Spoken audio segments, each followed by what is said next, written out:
was there ever a point in your life as your kids get older, they go to school, their kids are talking about, your kids' friends are talking about their dad, and like tempering those expectations as they kind of go into sports, like, hey, you don't have to, like, the goal is not to like achieve what I did. It's like to be the best version of yourself. Did you ever have like, were they ever struggling with that or anything?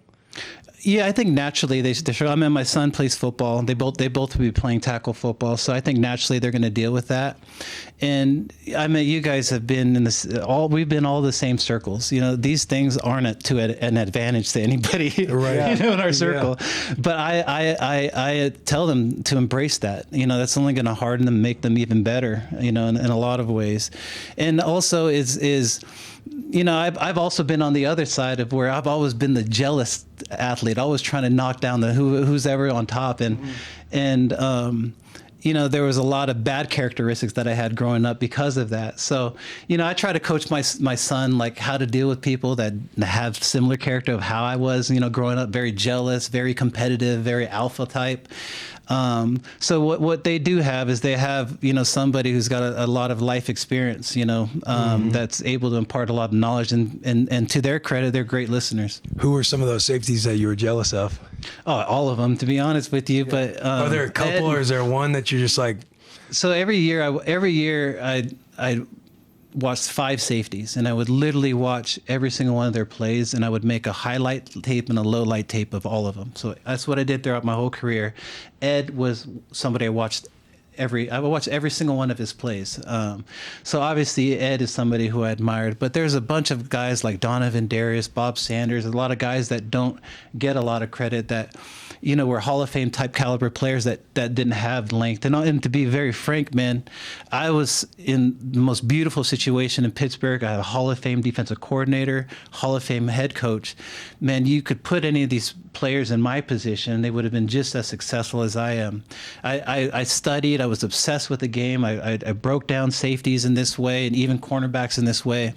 So I don't say these things humbly. I study these guys. I studied everything about them. You know, I studied fathers. I studied McCaffrey. I studied Marino. I'm telling you. So these sort of things aren't like, that's obviously who I am and maybe a part of my success as a football player, but it's just who I am. It's the things of how I view, you know, trying to be a father or trying to help train athletes or whatever the case is. Was all this student of the preparation?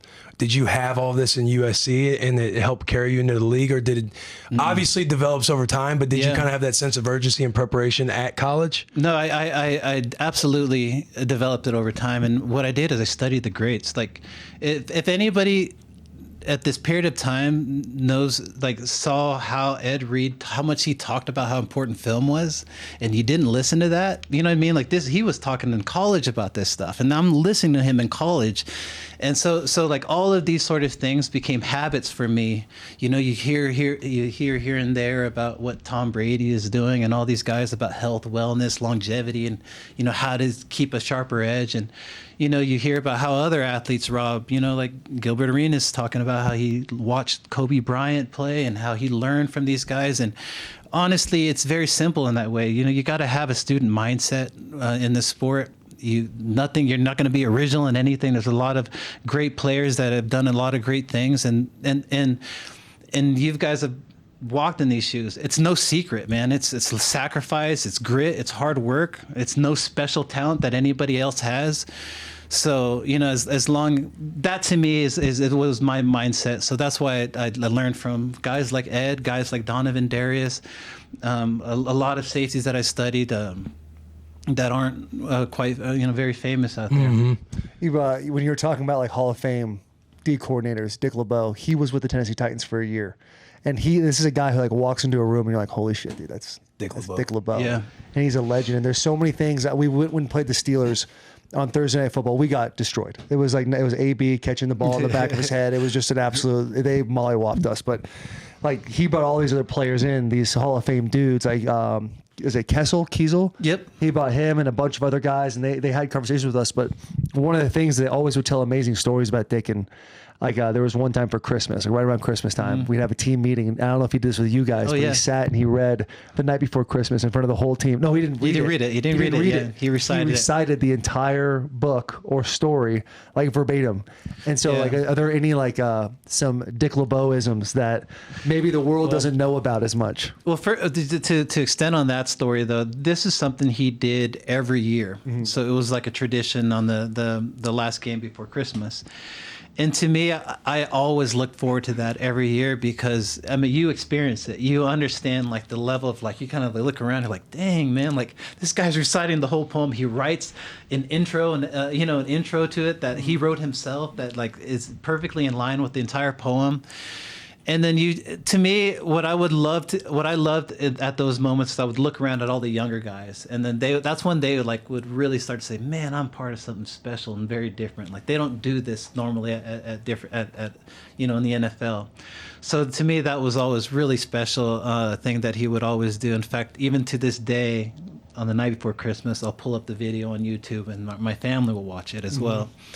But Coach LeBeau you experienced him for a year, but in my career, he was everything to me. I mean, he came in my second year, and we left the Steelers together.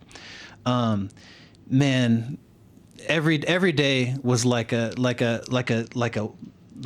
was like a wise sage moment with him. It was like, whoa, that was profound. Like, thank you for that. Like it was just like every day was that, and you don't get that from coaches that you like. You know what I mean? Like coaches, you get different type of wisdom from. He gave like sage advice. So, and it came like at he was never a yeller. He was never a cusser, but, so it just came like in a very real sense. And especially the fact that he's a Hall of Fame player.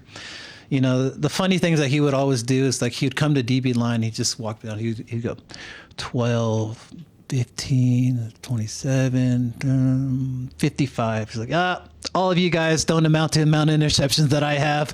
No way. He would literally just go like that and be like, yep, that's 55. All you guys combined, 63 over here. Like, awesome. So yeah, he was awesome. Was the beauty of his coaching the consistency? Like having him from year 2 till when you finished, did he ever kind of waver in his approach? Oh, absolutely not. But also, like, I think that's one thing is his consistency. But like, I don't know. Like, it wasn't like he changed his message. It got stale. It never did that. But he always kept us excited and happy. I don't know why. It was just that level of respect that we had for him.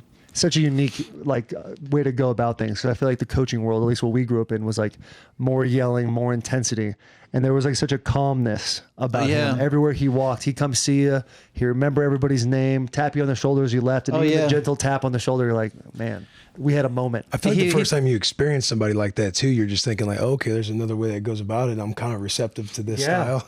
Like he like told me one day, he just, for the heck of it, he went like 400 days eating a cheeseburger every day. So he tried to do something like that with like, you know what I mean? Like, like he's just like change of a cheeseburger. Yeah, like all right, goes like, but yeah.